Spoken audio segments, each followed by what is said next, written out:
SIR নিয়ে রাজনৈতিক দলগুলি সাধারণ মানুষকে ধোঁকা দিয়েছে।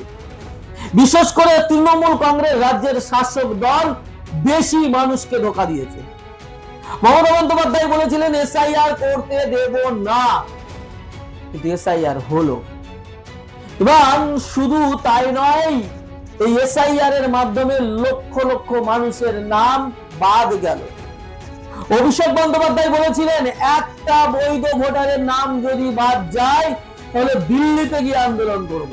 রীতিমতো অমিত শাহকে হুঁশিয়ারি দিয়েছিলেন। অভিষেক বন্দ্যোপাধ্যায়ের বক্তব্য শুনুন। একটা মানুষের যদি নাম বাদ যায়, একটা বৈধ ভোটারের যদি নাম বাদ যায়, বাংলা থেকে 1 লক্ষ লোক গিয়ে ইলেকশন কমিশনের অফিস ঘেরাও করবে। ক্ষমতা থাকলে অমিত শাহ দিল্লি পুলিশ আটকে দেখাক। শুনলেন, কিন্তু বাস্তবতা কি? অভিষেক বন্দ্যোপাধ্যায় না দিল্লিতে গিয়ে আন্দোলন করলেন, না কলকাতায়। নির্বাচন কমিশনে কদিন আগে গেছিলেন, দুদিন আগে, সেখানে গিয়ে কথা বললেন, কিন্তু সেই আন্দোলন কোথায়? এ তো রাজনৈতিক রুটি ছেঁকার জন্য যে আন্দোলন, সেই আন্দোলন। এ তো মানুষকে বোকা বানানোর আন্দোলন। শুধু তৃণমূল কংগ্রেস নয়, সিপিএমও মানুষকে বোকা বানিয়েছে, বামফ্রন্ট। বামফ্রন্ট কি বলেছিল? সিপিএম নেতা মোহাম্মদ সেলিম কি বলেছিলেন? তিনি বলেছিলেন লড়াই হবে এসআইআর নিয়ে। বিজেপি এবং তৃণমূল বাইনারি পলিটিক্স করছে। বিজেপি এবং তৃণমূল যেভাবে মানুষকে বিভ্রান্ত করছে, মানুষের নাম কেটে বাদ দেওয়া হচ্ছে, এদের বিরুদ্ধে লড়াই হবে। পাড়ায় পাড়ায় লড়াই হবে। লড়াই কোথায় হচ্ছে? কিন্তু কোনো হেলদোল নেই।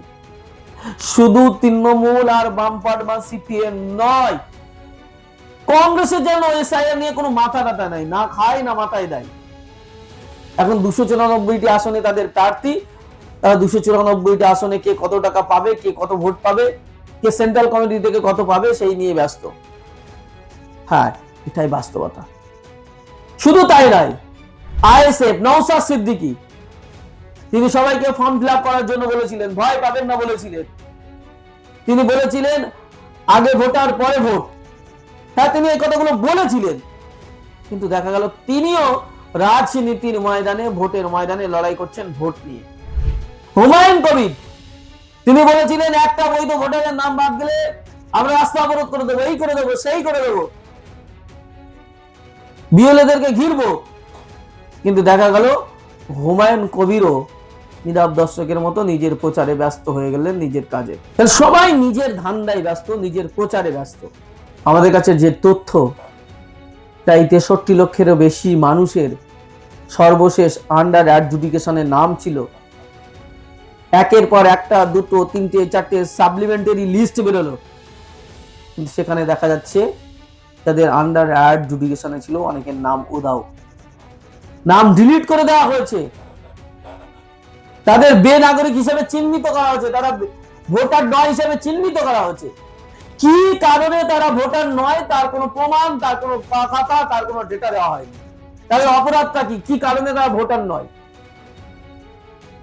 ট্রাইব্যুনালে তাদের মামলা করতে হবে, আর ট্রাইব্যুনালে মামলা করার জন্য সবাই প্রস্তুতি হচ্ছে।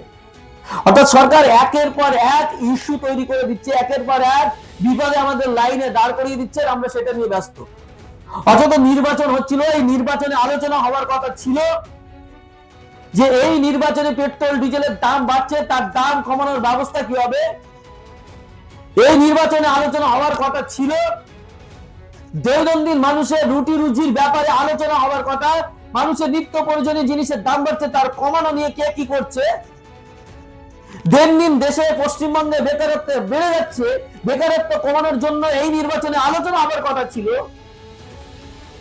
চাকরি, রুটি রুজি, মানুষের কর্মসংস্থান, মানুষের থাকা, মানুষের বাসস্থান, শান্তিযোগ্য একটা দেশ, শান্তিযোগ্য একটা রাজ্য, ধর্ষণ মুক্ত সমাজ, দুর্নীতি মুক্ত সমাজ, শোষণ মুক্ত সমাজ গড়ার কথা আলোচনা হওয়ার কথা ছিল। সেখানে এসআইআর নিয়ে মানুষের হয়রানি হতে হচ্ছে, মানুষ ভোটার কিংবা ভোটার না তাই নিয়ে চলছে চর্চা।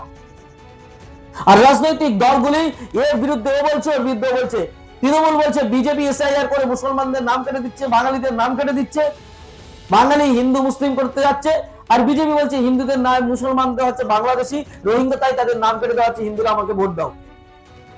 মানুষের দৈনন্দিন সমস্যা, রুটি রুজির সমস্যা, মানুষের চাকরির সমস্যা, কর্মসংস্থানের সমস্যা, মানুষের দৈনন্দিন জীবনের যে ব্যস্ততা বাড়ছে, মানুষের যে সমস্যা রয়েছে, রাস্তাঘাটের সমস্যা, জল নিকাশির সমস্যা, হসপিটালের সমস্যা, স্বাস্থ্যকেন্দ্রের সমস্যা, জিনিসের দাম বাড়ছে তার সমস্যা নিয়ে কোনো আলোচনা নেই। আর সব রাজনৈতিক দলগুলো ভোট করাতে ব্যস্ত। গোটা দেশের মানুষের, গোটা বাংলার মানুষের, গোটা পশ্চিমবাংলার মানুষের, মালদা, মুর্শিদাবাদ, উত্তর দিনাজপুর, দক্ষিণ দিনাজপুর, সমস্ত জেলার মানুষের, দক্ষিণ চব্বিশ পরগনা, উত্তর চব্বিশ পরগনা, হাওড়া, হুগলি, মেদিনীপুর, কলকাতা, প্রত্যেকটা জায়গার মানুষের দরকার এই মুহূর্তে আমরা ভোট দেব না। রাজনৈতিক দলগুলিকে আগে লড়াই করতে হবে। এই যতগুলো ভোটারের নাম বাদ গেছে, এই লক্ষ লক্ষ ভোটারের নাম আগে তুলতে হবে। বৈধ ভোটারের নাম বাদ গেছে, সবাই ডায়লগ দিয়েছিল একটা বৈধ ভোটারের নাম বাদ যাবে না, এবং বিজেপিকেও ধরতে হবে। বিজেপি বলেছিল একটা বৈধ ভোটারের নাম বাদ যাবে না, একটা হিন্দুদের নাম বাদ যাবে না। হিন্দুদের নাম বাদ গেছে, বৈধ ভোটারদের নাম বাদ গেছে। এই বিজেপির চিটিংবাজির বিরুদ্ধে বিজেপিকেও ধরতে হবে। বিজেপিকে ধরতে হবে, তৃণমূলকে ধরতে হবে, কংগ্রেসকে ধরতে হবে, সিপিএম কে ধরতে হবে, আইএসএফ কে ধরতে হবে, জেইউপি কে ধরতে হবে। যারা আপনার কাছে ভোট চাইতে আসবে প্রত্যেককে ধরতে হবে। প্রত্যেকটা দলকে আপনাকে বলতে হবে আগে ভোটার পরে ভোট। আজকে সেই জায়গাটাই হারিয়ে যাচ্ছে। কেন সাধারণ মানুষকে এইভাবে বিভ্রান্ত করা হচ্ছে? কেন সাধারণ মানুষকে এভাবে দৌড় করানো হচ্ছে, টেনশনের মুখে ফেলে দেওয়া হচ্ছে? কেন মানুষগুলো তারা কেন বাঁচতে পারবে না, কেন তারা স্বাধীনভাবে থাকতে পারবে না? এই প্রশ্নগুলো কিন্তু উঠছে। এই প্রশ্নগুলো তুলছে জিআই, এই প্রশ্নগুলো তুলছে হক কথা, এই প্রশ্নগুলো তুলছে আমরা। এই প্রশ্ন হক কথার মাধ্যমে প্রতিনিয়ত তুলব এবং এই প্রশ্নের উত্তর আপনাদেরকে দিতে হবে। আপনাদের এখানে শেষ করছি, দেখা হচ্ছে পরবর্তী পর্বে। ভিডিওটি ভালো লাগলে শেয়ার করবেন, আর কিছু মতামত থাকলে অবশ্যই কমেন্ট বক্সে জানাবেন। ধন্যবাদ।